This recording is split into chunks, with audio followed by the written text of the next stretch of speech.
Tetapi kalau JNR JTR misalkan dari Jawa ke Maluku Utara atau Sulawesi dan lain sebagainya, NTT, Papua dan lain sebagainya, itu pengirimannya menggunakan.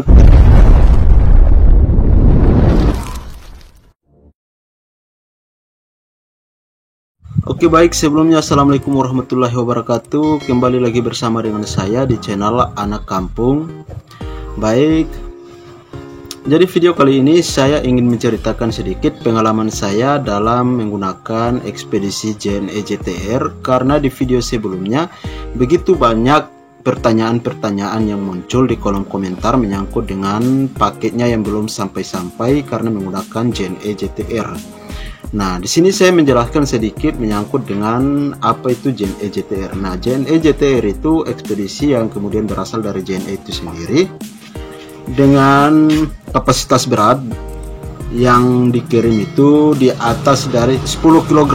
Nah, walaupun di bawah 10 kg pun bisa, tapi akan mencapai harga yang akan ditetapkan itu adalah harga 10 kg. Jadi kalau teman-teman menggunakan ekspedisi JNE JTR dengan ditetapkan misalkan 90.000 dari Jakarta ke Maluku Utara untuk berat 10 kg, maka jikalau beratnya paket yang kemudian teman-teman punya paket itu beratnya misalkan 5 kg, maka dihitungnya akan tetap 10 kg. Nah, kecuali di atas daripada berat tersebut, misalkan 11, 20, maka akan otomatis ongkos kirimnya akan bertambah, namun tidak begitu signifikan, tidak seperti JNE reguler atau JNT dan lain sebagainya.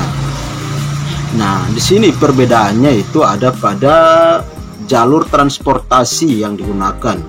Nah, transportasi yang digunakan JNE reguler dan juga JNE JTR itu berbeda, karena JNE reguler menggunakan transportasi udara apabila perbedaan pulau ataupun provinsi dan lain sebagainya. Tetapi kalau dalam kota bisa digunakan dengan kurir atau pokoknya yang lain lah.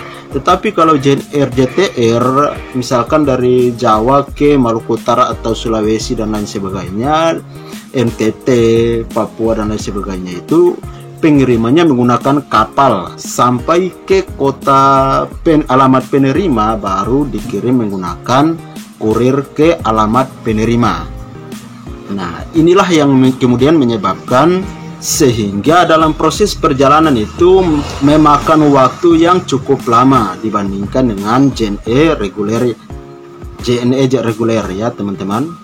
Nah, pengalaman saya ketika baru pertama kali berbelanja menggunakan JNE JTR itu hanya bermodalkan nekat, ataupun ya ada rasa takut juga karena paketnya udah hampir 1 bulan, hampir 20 hari lebih lah paketnya belum tiba. Akhirnya saya putuskan untuk ke kantor cabang JNE di kota saya untuk menanyakan posisi keberadaan paket saya. Nah, sesampainya saya di kantor JNE, saya tanyakan ke karyawan JNE, ternyata dan dicek nomor resi paket saya atau barang saya itu, ternyata barangnya masih di kapal. Nah, di sini dia mengatakan bahwa apabila kita mengecek resi namun belum update sama sekali, berarti barangnya itu masih dalam proses perjalanan. Artinya masih di dalam kapal. Nah, sehingga sebuah informasi yang saya ketahui di situ, ternyata JNE JTR itu menggunakan kapal sehingga ongkos kirimnya agak murah. Namun mempermudah kita karena dengan ongkos kirim yang murah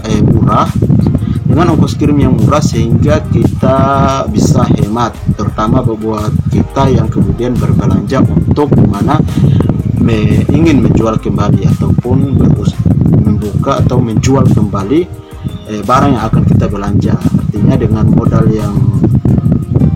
harga barang yang lumayan dan juga ongkos kirim yang lumayan, sehingga kita jual pun dengan harga yang agak murah. Nah, dari pengalaman itu sehingga saya update perubahan di Shopee ataupun aplikasi JNE, baru tiba-tiba saya ditelepon oleh kurir ternyata barang saya sudah sampai ke alamat kota saya.